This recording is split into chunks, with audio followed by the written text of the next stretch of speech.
काणयेचें नांव आसा नाल्ल पडले म्हारग।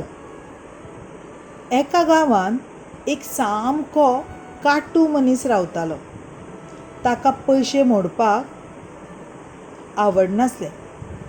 ताचें नांव आसलें चंद्रा। तो कितेंय विकतें घेवंक वतकच खुबूच वाणपण करी। ताच्या वाणपणाक लागून बाजारांतले सगळे पसरकार वाजेल्ले।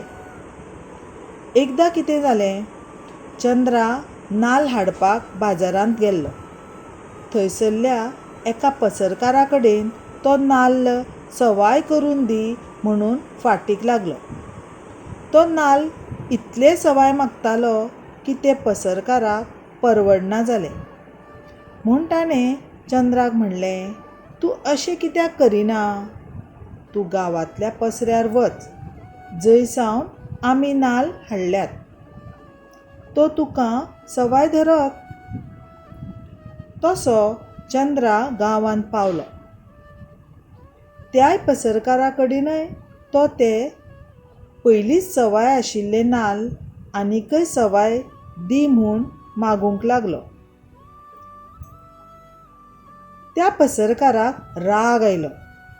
ताणें चंद्राक म्हणलें, इतलेच सवाय जाय तर शेतकामत्या कडेनच वच, जाचे कडल्यान हांवें हे नाल्ल हाडल्यात। तें आयकून तो निट्ट शेतकामत्या कडेन पावलो। ताणें ताका खरेंच खुबूच सवाय नाल्ल धरिल्ले। इतलें आसतना चंद्रा शेतकामत्याक आनीकूय नाल्ल सवाय धर, वयले पयशे सोड रे, तुजोच म्हाल मरे, अशें म्हूण वाणपण करूंक लागलो। शेतकाराक तें सोंसना जालें आनी ताणें ताका म्हणलें, तूं आतां अशें कर, तुका जाय त्या दरान नाल्ल जाय जाल्यार तूंच माडार चड, जाय ते नाल्ल काड आनी व्हर।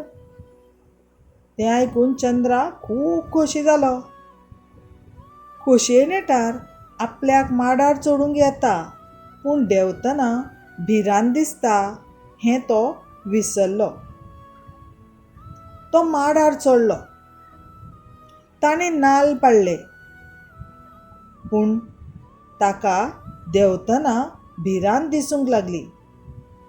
तो हळू थोडोसो माड निसरत देंवलो आनी धप्प करून अर्द्या वयल्यान सकयल पडलो। पडून ताचो पांय मोडलो। इश्टानो, हातूंतल्यान देख मेळटा ती अशी, चड काटूपणां करचीं न्हय, ती म्हारग पडूं येता।